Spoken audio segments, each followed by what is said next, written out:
I'm gonna compare the new 2025 rackets for Galan and Juan Lebron, and we will see the differences compared to their old rackets. Is the change worth it? Are they more powerful now? What has really changed? Hello players, I'm Pablo and I welcome you to a new 4Set.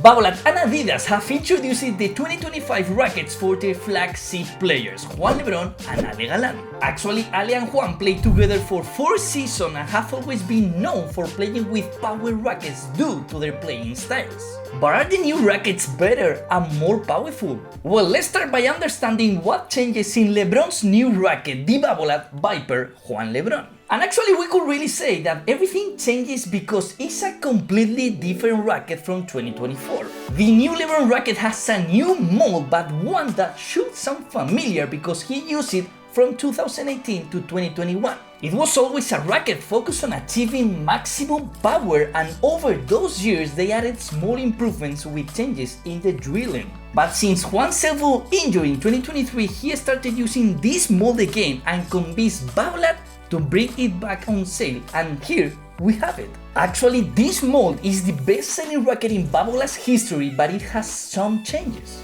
It now weighs between 360 and 380 grams, 5 grams more than last year's model. Mine weighs exactly 368 grams with the same configuration that Juan Lebron uses. He removes the factory grip and adds 2 over grips. With this combination, it has a balance of 27.8 centimeters, quite high, but as we will see later, it moves really well. Lebron's new racket has a 13 centimeters grip, meaning it loses 1 centimeter compared to last year's model. And for the geeks, an interesting fact is that it has the same drilling pattern as last year, except for the last 2 holes close to the grip, which are gone. Babolat has also changed from 12K carbon to 3K carbon in Juan's new racket, although the rubber remains the same. It is true that Babolat doesn't provide any kind of information of what kind of rubber it is, but we know it's a single density rubber. So does the hardness change much between 2024 and 2025 model? Let's listen. The new 2025 racket and the 2024 racket. The new Babolat is still a pretty hard racket, but for me it's 1 point less hard than the 2024 model. I actually tested how much I could press the center of the racket face with the same effort, and the reality is it was harder to press the 2024 model. Another change is the transition from sandy and 3D rough to just 3D rough. And for me, this is a point for improvement because the new roughness is hardly noticeable. Something very positive that hasn't changed, it is the type of string and how it comes out of the cup, which doesn't bother at all. But how much does Lebron's new racket cost? Well, this model has a price of 342 euros if you use the code 4Set on Padel Market to support the channel with worldwide shipping. But now it's time to talk about the Galan's new racket, the new Metalbone HRD Plus 3.4. Ale's new racket also has a new mold similar to last year, but with some very interesting changes. It weighs between 345 and 360 grams without any screws, and that doesn't change. We can keep adding weight and adjusting the balance, but this year in a different way. Last year you could add up to 12 grams and now you cannot add more than 11.2 grams. Also, the location of the screw has changed. They're still on the side but in a higher area, and for the first time we can add screws to the top of the racket. So with all the screws and 1 over grip, my Metalbone weighs 376 grams and has a balance of 27.3 centimeters.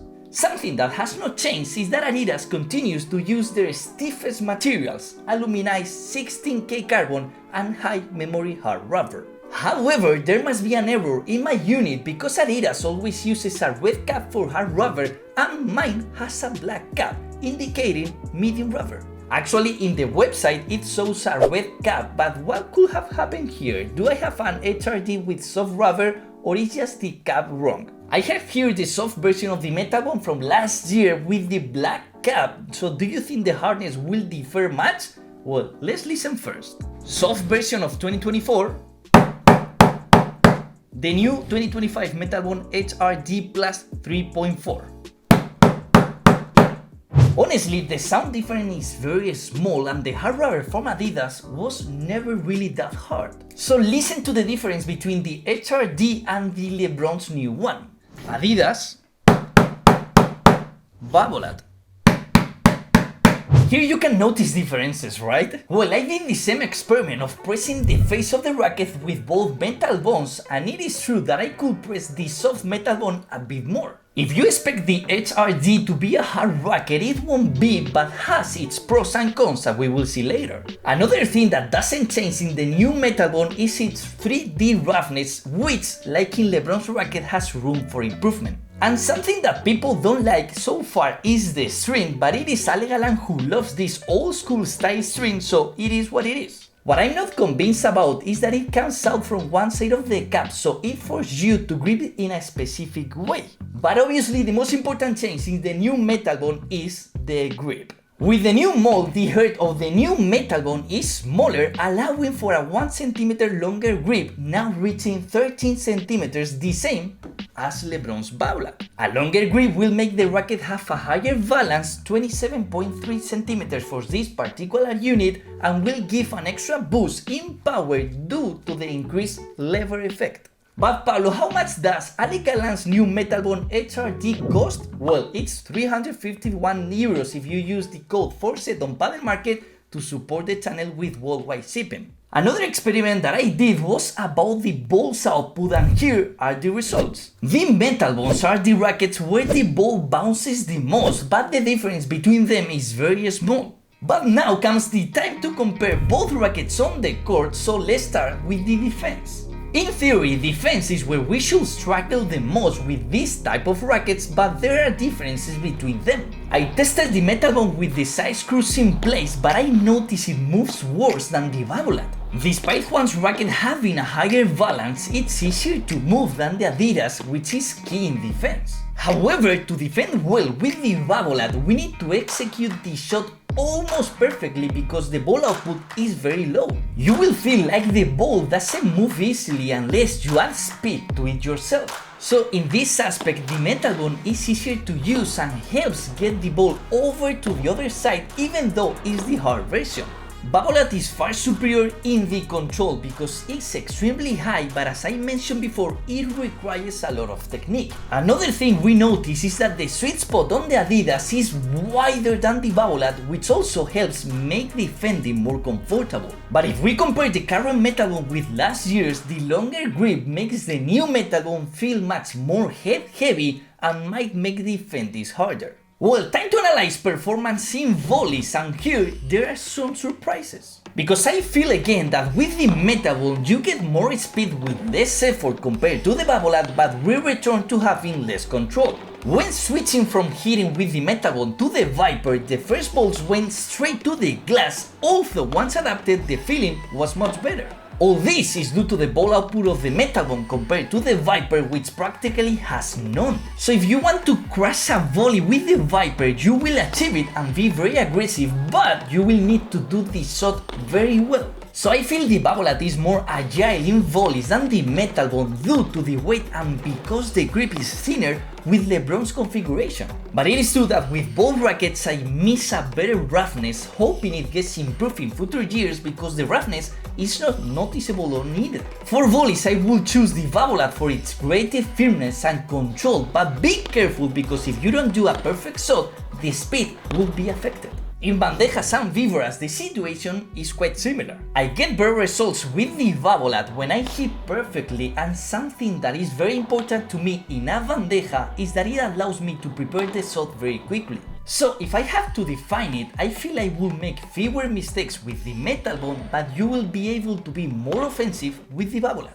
But now, Pablo, the $1,000,000 question, which one is more powerful? Well, first, watch out that the recording was done in Madrid at 7 Celsius degrees with new balls, so keep this in mind to understand my feelings and results. So let's start by comparing the two Metalbones, the soft one from last year and the 2025 HRD. So will the difference be noticeable? And the answer is clear, yes, it's noticeable because the longer grip allows for more leverage effect, and although the rubber is still not very hard, it gives you an extra edge over the soft version.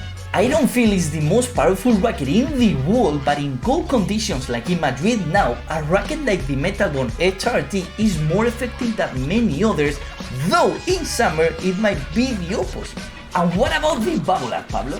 There is practically a technical tie between both models, but for me, the 2024 is more powerful due to that extra hardness. But if we compare the Metalbone against the Viper, I will go with the Viper if you have good smashing technique, something that I might not be the best example of. So alright Pablo, for whom is each racket? Well, if you want to achieve a lot of power with practically no effort, don't want a very hard racket, one that has good ball output and with a customizable balance, the Metalbone HRD is your choice. But if you want a hard, powerful and technical racket but one that responds exactly as you want when you hit it right, the Viper Juan Lebron is your racket. So which of the two will be your choice? Which will you want as a gift if you are subscribed to the channel? Thank you so much for watching the video and see you in the next one. Ciao!